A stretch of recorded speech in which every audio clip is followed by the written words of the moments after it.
Hello and welcome to the next episode in our SGH podcast series, The Active Investor with SGH. My name is Steve Hiscock, Executive Chairman of SG Hiscock, and today we're going to focus on the recent Australian August reporting season and delve into the results, key reflections and insights. Today I'm joined by Hamish Tadgell, Head of Australian Equities and Portfolio Manager for the SGH High Conviction Fund. Welcome, Hamish. Thanks, Steve. It's great to be here. Great to have you, Hamish. Today we're recording on the 4th of September, having just come through a reporting season which I think has been described in a headline as a once-in-a-generation reporting season. Certainly one of the more interesting that I can remember and certainly one of the most volatile. And that's probably a good place to start. Let's start with the high-level takeaways that you've got from the reporting season. Yeah, sure, Steve. Look, I think it's fair to say it's been one of the most volatile and unusual reporting seasons I can certainly remember, and we've seen some massive price moves. In fact, it's been a record in terms of 46% of stocks saw price moves greater than 5% and almost a third greater than 10%, which was particularly accentuated in the large caps. You'd normally expect to see that more in the small caps. Moves in stocks like CSL, AGL, Woolworths, James Hardie, Amcor were just extreme, to be frank. I think another noticeable theme was just small caps were very strong performers and outperformed large caps by about 6.3% and the broader ASX 300, in fact, by over 5%. And that was really led by very strong resources, consumer discretionary and sort of REIT sector performance amongst the small caps. Just on earnings, if you look at the aggregate earnings for financial year 25, they were downgraded by about 2%. And ended up minus 5% for the year. That's the third straight year that we've seen earnings downgrades or earnings falling in the ASX. Overall, I'd characterise it as a very mixed reporting season where the market continues to reward companies that deliver with perceived dominant positions, even where they've got lower growth. And, the misses were certainly punished. Yeah, and we saw the punishment, as you say. The move in CSL, which was Australia's largest company, to fall that much in one reporting day is quite unprecedented. Thanks, that's a great overview. Let's drill down a bit further on that. The difference between large caps and small caps in terms of performance, what do you think's driving bifurcation in stock performance? It's not just large caps and small caps, but banks and healthcare stocks as well. Huge dispersion there. Can you talk to that? Yeah, sure. Look, I think there seems to be an increasing gulf, in my view, between the price and valuation investors are prepared to pay for businesses with sort of a dominant, largely Australian domestic franchised and perceived defensive earnings versus those companies that rely more on economic dynamism or more linked, I would say, to the underlying economy and with international exposures. Even if they've got stronger earnings growth, they seem to be penalised at the moment. Clearly, I think that's been most evident in the banks. We've seen them very strongly perform. They've almost been seen as safe haven type stocks. And also the likes of Wesfarmers, JB Hi-Fi, which are strong domestic franchises where their dominant position has actually probably been improving over the last few years. And the market's shown a real preparedness to pay ever higher prices for those earnings streams. It seems irrespective of where valuations are. On the other hand, if you look at those stocks that are more linked to the economy and the international, and we particularly, I think, saw this through reporting season for the likes, as I've said, James Hardie, CSL, REITs, Amcor, all businesses which have got strong positions in the US, that the market is much more concerned about the underlying growth in these businesses and concerned that it's slowing, concerned that it's being impacted by higher regulation, inflation, tariffs, and that's leading to higher costs of doing business and creating a much more complex and uncertain operating environment for those businesses. So I think, if anything, the differences through reporting season have been accentuated in this, right. And it's a consistent theme I think we've seen now for some time. I mean, you talked about CSL, James Hardie, Reece and Amcor. One of the things that they've all had in common recently, they've had relatively large acquisitions. Sometimes at the time, investors weren't necessarily happy with all of them, but certainly They're the companies that have had interesting moves in the reporting season. Do you think the acquisitions themselves are part of the market's concerns? Oh, look, I think it's certainly a contributing factor to varying degrees. The track record of Aussie companies going offshore has not been great, and I think the market's tended to adopt a reasonably sceptical and cautious view around that. If we look through reporting season and some of the commentary from companies, there's certainly a discernible weakening in the US economy and more challenging trading conditions over there. And I think it's clear that the US housing market activity for both new builds and remodelling is sort of weighing on the likes of REITs and James Hardie. And I think the tariffs and policy uncertainty is also weighing on households and business confidence more generally. The other thing which I think is clear is that cost of living pressures is seeing consumers trading down, and that's putting pressure on margins and companies' abilities to push through prices. And just lastly, I think, and this came through I think more in the Amcor result, there is some question I think as to whether companies have really pulled the price lever too hard over the last few years as they've set to sort of offset inflation. And that's now, I think, constraining their ability to pass on further cost and tariff increases and forcing them to look at lower margins. And I think that's a concern that clearly the market's starting to reflect in some of the price moves. Yeah, I guess the only good thing is that at least inflation's come down, so perhaps the pressure's come off a little bit. Let's move on to small companies. So they really did outperform the market during reporting season. They underperformed a lot before that, the last few years. One thing we do know is that small and mid-cap stocks tend to do a lot better on rising expectation of interest rate cuts and as the economy improves. Is that what we're seeing? Is that why small companies are starting to outperform now? Yeah, look, I think that's right. I think that's certainly a theme that played through reporting season. Those catalysts that you've identified there were certainly resonating. If you look at the domestic leveraged retail and consumer companies' results, there's good evidence from them that they're starting to see a stabilisation in consumer confidence, certainly an improvement post the May rate cuts, and I think it's starting to feed through into that confidence. Also saw a number of the retail REITs highlighting discernible sequential improvement month on month in trading from May to June and then into August. Companies like Baby Bunting, AP Edgar's, JB Hi-Fi, Coles, some of the apparel companies also highlighting similar trends. The other thing I'd say is that the other area where you're seeing the market turn a bit, I think, is on the property side. So the commentary out of the REITs was certainly better.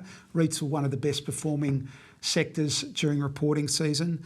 Stockland, Mirvac, Charter Hall, all highlighting increased property inquiry on the back of rate cuts. But what we're not seeing yet is really that throwing through to activity. So it's not converting into new starts yet, and therefore not converting through into building materials and the likes of Reece and James Hardie or Boral starting to see the benefits. But I think it will come. And I think the important thing to remember is that the market is forward-looking and the market will price this in ahead of seeing it showing up in the data. Yeah, absolutely. You've talked about some positive signs in retail and the REIT sectors. What were some of the other key surprises, upside or downside, and takeaways from a sector and stock perspective, and how did the portfolio go, the high conviction portfolio? The reporting season really confirmed that Australia is better positioned from a relative perspective from the geopolitical, tariff and economic uncertainty we're seeing under the Trump policy decisions. So I think Australia is well positioned. And I think that was clearly evident in more of the domestic cyclicals that outperformed the global cyclicals. So I've talked about some of the difficulties James Hardie and Amcor and so forth are facing, but companies like Cleanaway, Cube, Seven Group Holdings, and even some of the contracting service type companies all reported solid results, and we've got a number of those in the portfolio. They're all highlighting continuing expectation of good growth into sort of 26. The other key theme I would highlight is just a lot of what I would call the digital and social infrastructure and service businesses perform well. So NEXTDC and Chorus, the two stocks we've got in the portfolio, both had really good results. I think Next was probably one of the standout results for us this reporting season. It's just highlighting Next is the data centre, Australian data centre play, which is looking to expand into Asia. They had really strong demand in their data centres with contracted utilisation up over 40% year on year. And I think the other thing is that they've announced some big steps in terms of improving the balance sheet and the way that they're funding some of these expansions. Interestingly, with their Japanese expansion, they're doing a JV with CBRE and a number of the institutional funds, which I think is alleviating potentially the need to raise more capital, which has been one of the market's concerns around that stock. But overall, those two results were really good and good contributors to the portfolio. NEXTDC, most people will be familiar with, but Chorus is a New Zealand company, so it might be worth just talking about what it does. Chorus is effectively the NBN in New Zealand. It's a monopoly. It provides the fibre network in New Zealand, and it's finished building that network out over the last couple of years. And I guess, is going from a construction to an operating mode, and we're now starting to see free cash flow come through. And with that, the company has really upped the dividend. And so it's really a yield stock, if you like. It's got about a 6%, or it was 6.5% yield. It's probably closer to 6 now. And we like it because of that defensive characteristic, strong dividend growth, strong cash flow generation. Great. And it's certainly done very well. Well done on those two stocks. Let's talk about CSL. Everyone knows CSL. It was a huge, I guess, one of probably the biggest surprise coming out of the reporting season. 16% down on the day it reported. It hasn't really recovered. It's a holding that our portfolio has had for some time. It's a portfolio holding for many fund managers and many individuals. How are you seeing CSL now? How's it look going forward? Yeah, look, I think you can only characterise the result as disappointing relative to expectations. And it wasn't so much the result itself. The 2025 numbers actually came in as a slight beat. We can debate the quality of that. Some would argue that lower R&D and tax helped a little bit get there. But I think the big surprise was the soft guidance around their bearing plasma business, so their core business in 2026. And they've been on a path of a COVID recovery and getting back to the bearing margin of pre-COVID levels by 2028. And what they said was that they're still confident in getting back to that margin, but it's going to take longer. And so effectively, if you like, maybe walked away or extended that guidance outlook. The other thing which shocked the market a bit was that they came out and announced a couple of big restructuring initiatives. So they're going to do a 500 million plus cost out. They're going to change the way that they do their R&D. So they're going to use a bit more buy-in projects when they're further advanced rather than organic. Not all of them, but some of them. They also announced the plans to demerge their Seqirus flu business. And I think the market's questioning that and saying, why are you doing it? How's that going to create value for shareholders? And that, coupled with the queries around the guidance on bearing, has got the markets raising more questions than answers around the competitive dynamics and the recovery in that plasma business. If we look at it fundamentally, we think the share price move looks overdone. There's a lot factored in, but I guess, as we know, without the catalysts or without, I think, further demonstration and evidence from this management team, and I think it's also important to recognise that it's a relatively new management team still, and the market's still building confidence in them, that it's going to take a bit of time, I think, and further evidence. So our weight has lightened off a little bit. It still is a core holding, and we still think over the medium and longer term, this is a high quality business with a strong competitive advantage where we see returns improving. That is a catalyst for share price re-rating longer term. Yeah, look, it's one of Australia's success stories. So just on Seqirus, it's a pretty big part of the business, isn't it? It's about a third, 25% to a third. And remembering, it's important to recognise, this is a business that they bought from Novartis about 7 years ago, or almost a decade ago. It was loss-making. Right. The business now makes $1 billion EBIT. Right. And 65% margins. Okay. And so it is a business that they've really turned around, but I think, and I guess to some degree the market is questioning why they're spinning it out, given it's such a profitable business. But I think it's about trying to simplify and get more clarity. Now, the bearing business end of the day is a business that should trade on a much higher rating than it is at the moment. And I guess the question is, how do you achieve that? And certainly a spin out might do the trick there. And because it's a spin out, potentially it's tax effective. They're saying that it will have rollover relief. Okay, great. Let's talk about the bank results. I guess several of the bank results were a little bit disappointing. We saw a flight to safety. The banks were, again, big winners through the reporting season, with all major banks reporting gains. Can you make sense of all that? I mean, what did you make of the bank results? How are we positioned? I would describe the bank results, and remember, they're not all full year results. Some of the trading updates, NAVs was a quarterly. I'd say on whole, they came in broadly in line or maybe a touch better. But I think the key here is that, and when I say touch better, probably 2 or 3% better. But I think the results were really well received because, in part, I think what you're seeing is a rotation out of some of the big cap disappointments into the banks, which, as I said before, are being perceived as a bit of a safe haven at the moment.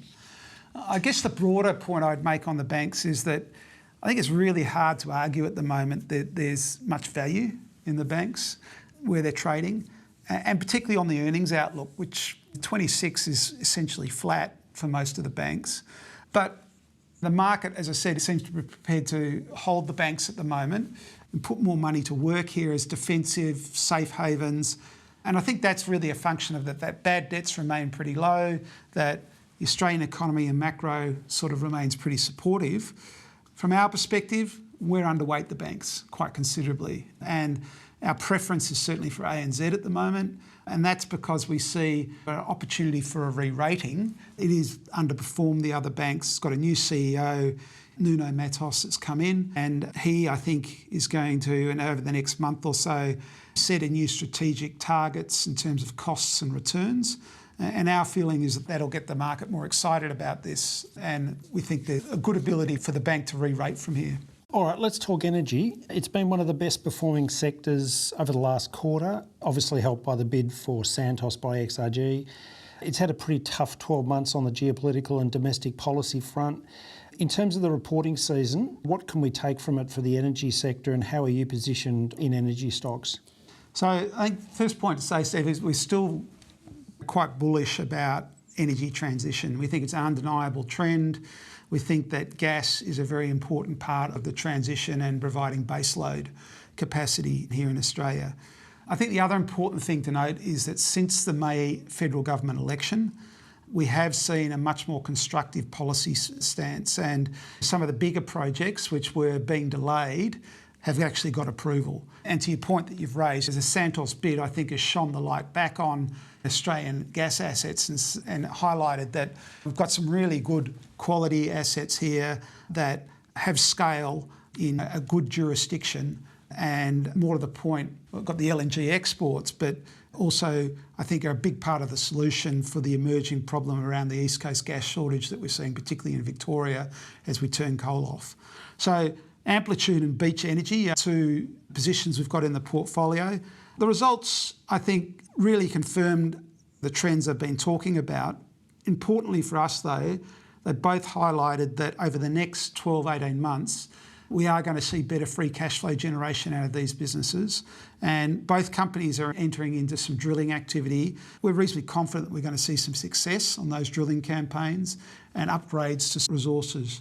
The other stock we do have, which is not so much a gas play, but is Worley. It's probably one of the better results through reporting season. Worley has really underperformed over the last 12 months. It's a global energy and chemicals consulting business. It does a lot of work in the US, but also in the Middle East and all around the world. And it's seen a strong pickup in renewable and sustainable work. It's also seeing a benefit of a lot of the investment that's going on in the US in terms of hydrogen and some of these other projects. Its result was good, and importantly, even upgraded its margin guidance into 26, which has given the market a lot more confidence around the numbers. Okay, look, Woodside hasn't been a great performer. What are your thoughts? I mean, it's a big stock, right? Yeah, so Woodside is going through a very heavy CapEx phase at the moment, and it's clearly benefiting from higher oil prices, but our preference at the moment is for Santos. So we've been positioned in Santos over Woodside. We did that switch probably about 4 or 5 months ago, ahead of the bid, which was good. But I guess it's just a relative performance in a concentrated portfolio.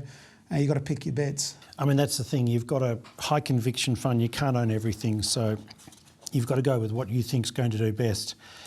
Okay, let's talk about the resources sector more generally. It was a real highlight. Great performance during August, a very strong performance, particularly from gold and gold stocks. The gold stocks are up 20% in the month.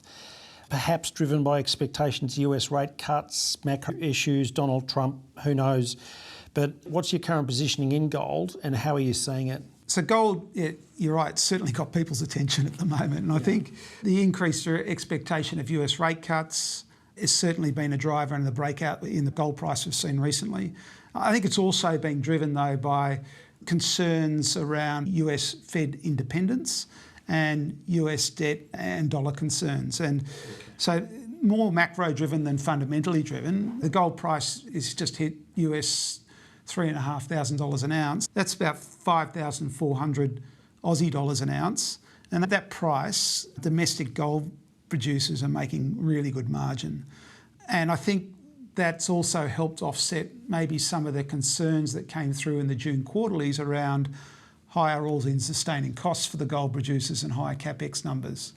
We continue to have really good exposure to gold, so we've got about 9% of the portfolio in gold at the moment, mainly through Northern Star and Genesis Minerals, both which we see as having really strong growth opportunities over the coming years and effectively providing a hedge against macro uncertainty in the portfolio. And they're sort of on the mid-cap side, aren't they? Northern Star's in the 100 now. Right. Genesis is on the cusp of going into the 100. But Genesis is a stock that we've held for about sort of 2 years now, and we really like the management team there. It's the same management team that used to run Saracen, and that's a stock that we used to own in the portfolio probably 4 or 5 years ago where we made a lot of money as well. So the key to gold stocks is finding stocks that are low on the cost curve with good organic growth, with management that you can back, really. Hamish, thank you. We've covered a lot of ground. Given you cover 300 stocks, you've done incredibly well to do it in that time.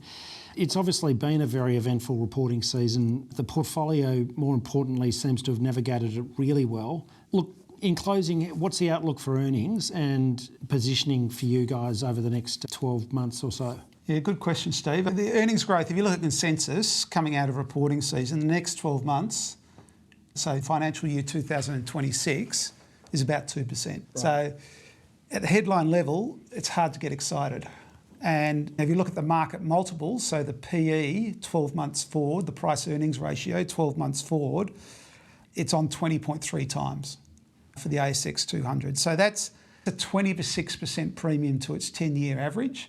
And as we've seen the last few reporting seasons, as earnings has come down, the PE has gone up with the market. So we've seen this continual sort of earnings expansion. So valuations are pretty elevated at an aggregate level, and with very benign earnings growth, what it implies is obviously lower returns. But that said, in this environment, I think we are still seeing really fertile ground for good alpha generation.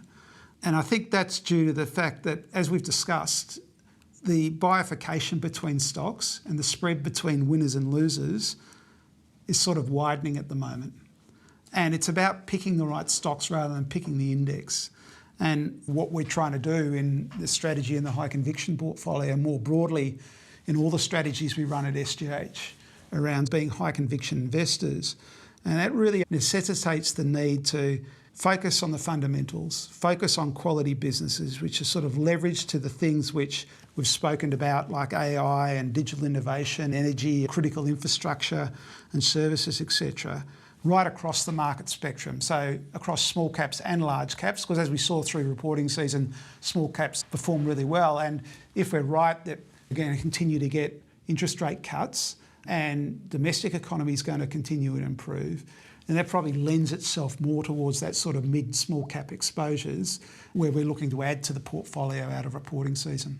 And what a reporting season it's been. Hamish, thank you very much for your insights there. You've done really well in the current incredibly volatile environment. You've given us a lot to think about.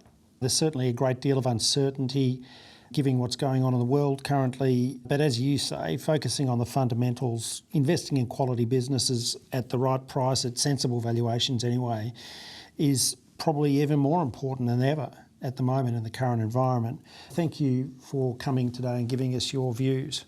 Thanks, Steve. I really enjoyed the opportunity to have the conversation. Thank you. And I hope our listeners, you've enjoyed today's podcast. Please subscribe so you don't miss out on future podcasts. Follow us on LinkedIn, YouTube, Spotify, Apple, or wherever you get your podcasts from.